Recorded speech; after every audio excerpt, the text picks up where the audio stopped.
Hi everyone, thank you very much for giving me the feedback for my first video. If you've checked that out on my dock and my gym nightmare deck builds, I really appreciate that. So that inspired me to do two more, and this one's going to be Karlee and Holly. Now, Karlee is one of my favorite characters in the game, and Holly is also what I'd say probably after this build I'm going to show you probably one of the best characters in the game, but I'll get onto that in a moment. I'm going to start off like I've done in some of my other videos, and I'm going to show you, if you're on controller, my preferred settings for controller, because I believe a lot of people are on console here. So what I use is 50% on the horizontal sensitivity and 25 on the vertical sensitivity. I didn't do this with a controller, but when I played on Game Pass, I felt these settings were what helped me a lot to do what I can do on keyboard and mouse. The other important thing down here is have the aim assist friction on 0 and have the aim assist magnetism on 100. Turns it into a very snappy aim assist, helps you a lot, works very well. Now moving on, we've got the deck builds. I've just done these two the last 2 days. Karlee is very much a bit of a running and gun. She didn't make it through a few of the missions, but she is extremely powerful here, and so I'm going to break down her list. And there's also going to be the list in the description as well if you don't want to hear me waffle, but I'll try and explain why Run Like Hell is a very essential card in this. I actually, with my Holly build, I didn't use it, but I'll say we'll get onto that in a moment. Cross trainers, I like that. Energy drink, again, these are I think 3 cards I actually used in my other one. Now, glass cannon, you could possibly change that out.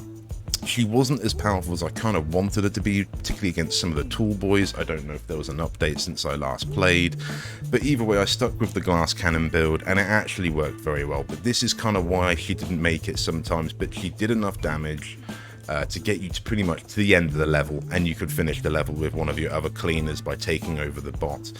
Reckless Strategy, weak spot damage, it's a really good card. Fleet of Foot, and what is that do? 8% move speed to get you a bit quicker. Shredder, Cold Brew Coffee, probably one of the best cards in the games. Ammo Belt, you could possibly change that out, but I primarily used Karlee's AK-47 here, and you're constantly burning ammo, so a little bit of extra ammo really helped her out there. That was one of my favorite guns. If you can just get a nice AK throughout the build, or an M16, something like that's going to do a lot of damage consistently, and it's going to be quick reloading, is kind of ideal for her playstyle here. Silver bullets, again, extra damage, really useful. EMT Bag, so your healing is pretty good. Face your fears, so you're getting at least a little bit of health back on close quarters. Well rested, so allows you to overheal, very important. So if you come across, say, any medical item in the map, you can use it. Just spam it, you know, use the bandages. Always keep a packet of pills on you. That was my main stash with this. And of course, she used the tool set, so using the tool areas where you can unlock the doors with the toolkit, and having the extra say like bandages and things available really helped this build out.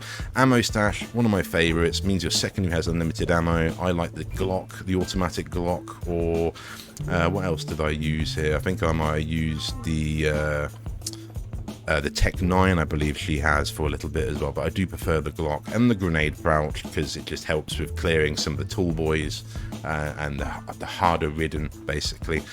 Now, moving on to Holly, this was a bit more unique. I didn't actually think this would actually work that well, and it does. I'm actually very grateful it did. If you're a console player, you're going to love this. You have to get stuck in with Holly here. I would actually put in hand that she is basically equivalent to the Doom Slayer here. She really is just, if you see a group of Ridden, run straight into them and just start swinging. It's really good. The only thing she downsides here is the tool boys.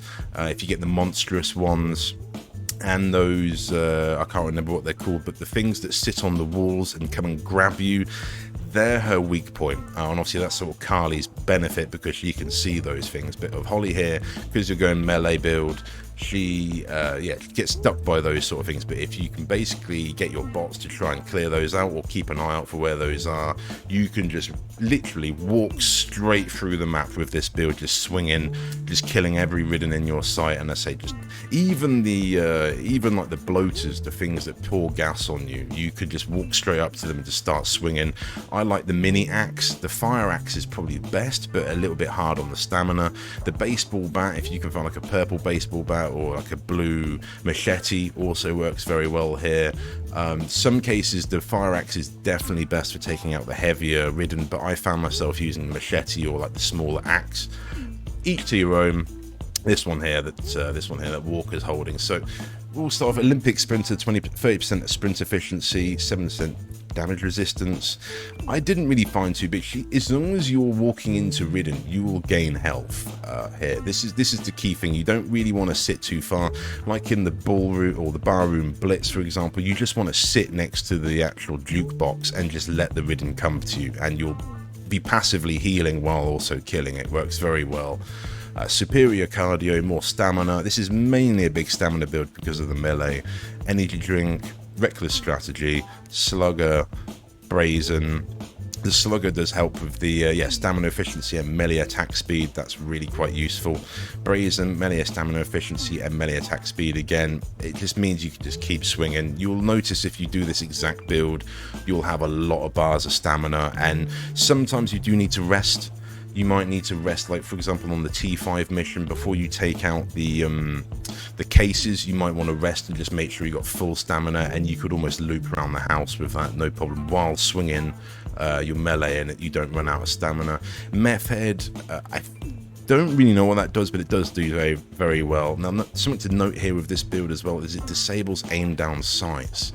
You don't need that with Holly. I stick with the shotguns. My actual favorite was the smaller shotgun, the TAC-14. I'm getting my names confused here, but that one's very powerful, very underlooked. I recommend if you can get one of those in a green or above, just try it. It's got a good pace to it, and it's very powerful. Probably one of the best shotguns in the game. Down in front, quite useless with the bots. You could swap that out for something else, but I initially built this build for just my melee build online, and I just done the nightmare build of it. It works fantastic, so you could probably change that out, but for online multiplayer, if you're going to use this build, I would recommend having down in front, because just to help you, as I said, you're going in, charging in with the melee. When your team finally sort of catches up, or if they're going to be behind you, you want to do this crouch so you're not going to take any damage, and the team can happily fire over your shoulder and not worry about getting any team damage. 50% accuracy. If you're going to have the disable aim down sights, you need this accuracy buff. There might be another accuracy card that might be better, but this one, because it disables aim down sights, I went with it, and it works well. If you're not going to be able to aim down sights, you need the accuracy buff, because otherwise it's just too inaccurate. EMT Bag goes without saying. Vanguard, melee kills heals 1 health to yourself and teammates within 10 meters. So this is why you want to go charging in essentially with the melee, because you're actually going to get health back. If I found myself with like 70 health, don't run away. You've got to go straight head in and go and just kill more ridden with your melee, and you'll find yourself back up to like 300 health very quickly, and no problem. You know, it's one of these. It's got to be quick. You just got to know what you're doing, manage your stamina, and you should be good. Melee kills heal 1 health again, and I believe Holly's passive is as well. She heals for each kill she gets, so you're getting quite a bit of healing back for doing the melee kills here.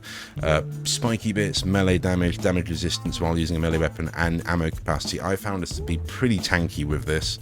As I say, she's I'd say the Doomslayer would fear Holly with this kind of build. Face your fears, heal 1 temporary health whenever you kill a ridden within 2.5 meters. I love that card. It really helps me with my builds. I think that's in all of my builds I've done. And Fit as a Fiddle. Now, there is Team Overheal and some others you could try, but honestly, I just did it with this build, and it was really, really probably one of the easiest runs I've had. The only downside being, I think, the end of Act 2, when you have to, I think it's like Graveyard Shift or something, you have to take on two of the sort of bosses. That's kind of annoying. I had to get a bit of RNG there. You had to basically loop around and make sure you're in the church at the end. The bathroom in the church is the best bit if you unlock it with the toolkit, and there's a little bit of a corner you can cheese in there, and the bosses won't seem to attack you. T5 was actually probably the easiest with this build I've ever done. Again, there's a bit of RNG with where the cases spawn on that map, but regardless, I really hope you enjoy this build, particularly because this was a lot of fun, and I am very grateful for the feedback I've had in my first video. So if you enjoyed this and this helps you, please leave a like. It helps me a lot, and thank you very much for watching.